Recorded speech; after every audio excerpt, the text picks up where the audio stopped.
नमस्कार, सी न्यूज भारत पर आप सभी का स्वागत है। मैं हूं अखिलेश पांडे। वक्त हो चुका है न्यूज बुलेटिन का। इस बुलेटिन में हम आपको विभिन्न राज्यों और जनपदों से जुड़ी हुई खबरों से रूबरू करवाएंगे। तो चलिए बगैर देरी किए सीधे तौर पर शुरू करते हैं खबरों का सिलसिला। पहली खबर उत्तर प्रदेश के जनपद बलिया से है, जहां पहुंचे हुए ओम प्रकाश राजभर ने बड़ा बयान दिया है। उन्होंने स्वामी प्रसाद मौर्य द्वारा दिए गए इस्तीफे को ड्रामा करार दिया है। उन्होंने कहा कि अखिलेश के इशारे पर लंबे समय से स्वामी प्रसाद मौर्य सनातन धर्म के खिलाफ बोल रहे हैं। ये लोग संविधान को नहीं मानते, अगर मानते होते तो इस प्रकार की टिप्पणी नहीं करते। वहीं अखिलेश यादव द्वारा शिव मंदिर के उद्घाटन पर कटाक्ष करते हुए उन्होंने कहा कि अखिलेश यादव अपरिपक्व नेता हैं। महात्मा गांधी ने कहा है कि ईश्वर अल्लाह तेरो नाम, सबको सन्मति दे भगवान। आप कृष्ण को मानोगे, शंकर को मानोगे, लेकिन श्री राम को नहीं मानोगे। इसका मतलब आप संविधान को भी नहीं मानते। सुनिए ओम प्रकाश राजभर ने और क्या कुछ कहा। ड्रामा है, असली तो एमएलसी से इस्तीफा दे तब न माना जाएगा। ये तो एक ड्रामा इस नाते कह रहे हैं हम, क्योंकि जब अखिलेश जी ने आज अपने आवास पे जब पूजन शुरू किया है तो दोनों लोग, अखिलेश जी और स्वामी जी दोनों मिले हुए हैं। इतने दिन से अखिलेश यादव जी के इशारे पर ही वो बोल रहे थे, तो अखिलेश जी ने तो कोई एक्शन लिया नहीं। तो आज इस जब ये पूजन करने लगे तो इससे बचने के लिए उन्होंने उधर से कहा कि एक ड्रामा शुरू करो, हमसे कम ये होगा ना कि नहीं भाई वो इस विचारधारा से आहत होकर के उन्होंने जो है इस्तीफा दिया है। ड्रामा किस बात के लिए? ड्रामा इस बात का एमएलसी से क्यों नहीं दिया? विधान परिषद बने रहेंगे सपा से और संगठन से इस्तीफा दे दिए। इसका कोई मतलब है? संगठन तो आज है, कल फिर बना दिए जाएंगे। आज हटा दिए गए, इस्तीफा दे दिए, नहीं मंजूर होगा, लेकिन एमएलसी का देंगे तो मंजूर हो जाएगा ना। अच्छा, आज अखिलेश यादव ने शिव जी के मंदिर का शिलान्यास के उद्घाटन किया है, उस पर तो उसको लेकर के क्या कहेंगे आप? देखिए, अखिलेश जी अपरिपक्व नेता हैं। सबके गुरु शंकर भगवान है, चाहे राम कहो, चाहे कृष्ण कहो, चाहे शंकर भगवान कहो, सब एक है। तो ये सिर्फ मुसलमानों के वोट को लेने के लिए ये अखिलेश जी ड्रामा कर रहे हैं और कोई बात नहीं है। शिव मंदिर से मुसलमानों का क्या संबंध? किस तरह से वोट लेंगे? क्यों नहीं है संबंध? महात्मा गांधी जी ने 2 लाइन कहा है, अल्लाह ईश्वर तेरो नाम, सबको सम्मत दे भगवान। ईश्वर तो एक है ना। तो राम से उनको पसंद नहीं है, लेकिन शंकर भगवान तो पसंद है। इस नाते ये जो ड्रामा हो रहा है, इसे ड्रामा है, आप देखते जाइएगा ना। बलिया से सी न्यूज संवाददाता जेपी तिवारी की रिपोर्ट। देखा जाए तो सियासत में राम, शिव और कृष्ण का जिक्र बार बार घूम फिर कर आता ही रहता है। अखिलेश यादव ने राम मंदिर न जाकर अपने समर्थकों को नाराज किया है, तो वहीं स्वामी प्रसाद मौर्य पर कभी कुछ भी न कहना भी उनको कहीं ना कहीं भारी पड़ने की उम्मीद है। फिलहाल इसी के साथ हम रुख करेंगे हमारी अगली खबर की ओर। खबर बेतिया से है, जहां एक गंभीर समस्या बनी हुई है। पश्चिमी चंपारण, बगहा और जिला बेतिया से एक भी बिहार राज्य पथ परिवहन की बस उत्तर प्रदेश में नहीं चलती है। उत्तर प्रदेश के गोरखपुर में यात्री प्राइवेट बस स्टैंड पर जाते हैं और ज्यादा किराया देकर अपने घर बिहार वापस आते हैं। गोरखपुर रेलवे स्टेशन से प्राइवेट बस अड्डा 6 किलोमीटर दूर है, इसीलिए वो सरकारी बस डिपो खोजते रह जाते हैं और सरकारी डिपो न मिलने के कारण यात्रियों में अफरा तफरी का माहौल बन जाता है। पश्चिमी चंपारण बिहार से सी न्यूज संवाददाता मनोज श्रीवास्तव की रिपोर्ट। देखा जाए तो बिहार राज्य पथ परिवहन की बस अगर पश्चिमी चंपारण से उत्तर प्रदेश को चलती तो यात्रियों का ये बुरा हाल नहीं होता। फिलहाल अब परिवहन विभाग इस पर कब ध्यान देता है, ये देखने वाली बात होगी। फिलहाल हम रुख करेंगे हमारी अगली खबर की ओर।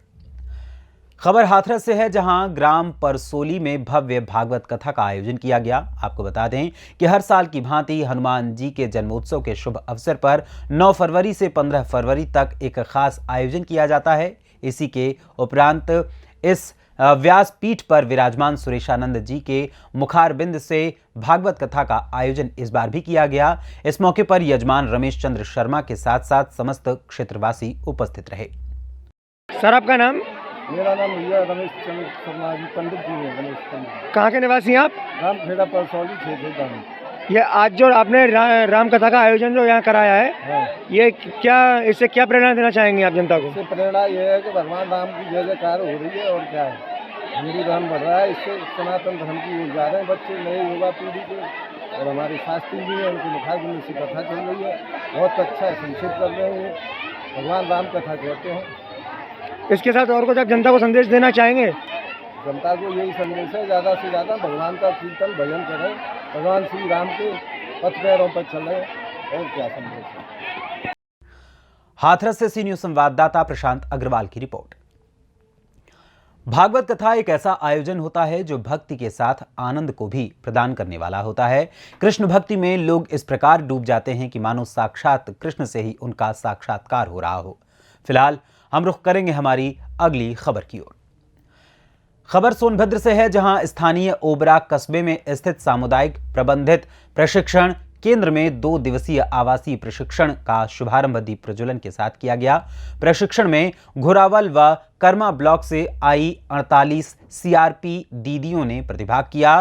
प्रशिक्षण में राष्ट्रीय ग्रामीण आजीविका मिशन के तहत 3 करोड़ समूह सदस्यों की वार्षिक आय 1 लाख रुपए करने हेतु प्रशिक्षण कराया जा रहा है। प्रशिक्षक मास्टर ट्रेनर आशुतोष त्रिपाठी द्वारा आजीविका के प्रकार, आजीविका के घटक, संसाधन और आय के स्रोत के विषय में जानकारी दी गई। आजीविका रजिस्टर में दीदियों को आय के साधन, स्रोत एवं पूंजी विस्तार करना भी सिखाया गया। वहीं विभिन्न विभागों के अभिसरण के बारे में जानकारी दी गई। साथ ही आरएफ, सीआईएफ, सीसीएल, वीआरएफ एवं आजीविका फंड के बारे में भी जानकारी दी गई। इस अवसर पर सीएलएफ अध्यक्ष पूनम देवी, नेफेड केके डीसी व घनश्याम, रजवंती, सरोज, नितिन, शैवू, निशा, पुष्पा देवी आदि इस मौके पर उपस्थित रहीं। यशस्वी प्रधानमंत्री माननीय नरेंद्र मोदी जी का फोज था कि यह कार्यक्रम जो हमारी समूह की दीदियां जुड़ी हैं स्वयं सहायता समूहों के माध्यम से, वह अपने आजीविका का संवर्धन करती हैं और आजीविका को बढ़ावा देने के लिए उनको 15 अगस्त 2023 को वाराणसी से माननीय प्रधानमंत्री जी ने एक उद्बोधन किया और उनकी सोच ये थी कि हम देश के 2 करोड़ दीदियों को उनका इनकम जो होगा वह 1 लाख करना है। फिर उसके बाद कन्वर्ट हुआ, उसमें 2 करोड़ की जगह पे 3 करोड़ का सपना लेके हम लोग चले हैं। और यह सरकार की महत्वाकांक्षी योजना का उद्देश्य है कि जो दीदियां हमारे समुदाय स्तर पे कार्य करती हैं विभिन्न कैडरों के माध्यम से, जैसे कि एनआरएल में राष्ट्रीय ग्रामीण आजीविका मिशन में विभिन्न कैडर के अंतर्गत हमारी दीदियां कार्य करती हैं, जैसे पशु सखी, कृषि सखी, आईसीआरपी, एफएनएडब्ल्यू, बैंक सखी के साथ साथ विद्युत सखी, बीसी सखी। यह दीदियों के कार्य जो होते हैं वह कार्य से दीदी 10, 20, 25, 50 हजार इकट्ठा कर लेती है। सरकार की सोच है कि दीदी कोई मेहनत मजदूरी का कार्य कर रही हो या सेवाएं दे रही, कहीं प्राइवेट सेक्टर में जॉब कर रही है या टीएचआर प्रोजेक्ट में काम कर रही है, उसके साथ साथ है दीदी का आय कम है तो उसे क्यों ना हम फार्म और नॉन फार्म से जोड़ दें। जैसे उसे यदि हम समूह के माध्यम से आरएफ, सीआईएफ, सीसीएल और एमसीपी और आजीविका मिशन आजीविका योजना के तहत जो फंड आते हैं वह फंड दे करके दीदी को हम बकरी पालन, मुर्गी पालन, उसके साथ साथ मसाला, अचार बनाना, साबुन बनाना, जैसे हमारे यहाँ एक कार्यक्रम चल रहा है गोट मिल्क सोप, या हमारी समूह की दीदियां बकरी के दूध का साबुन बना रहे हैं जो कि आज के डेट में बहुत अच्छा है, जिससे हमारे स्किन के स्पेशलिस्ट डॉक्टर्स लोग भी एक्सेप्ट करते हैं।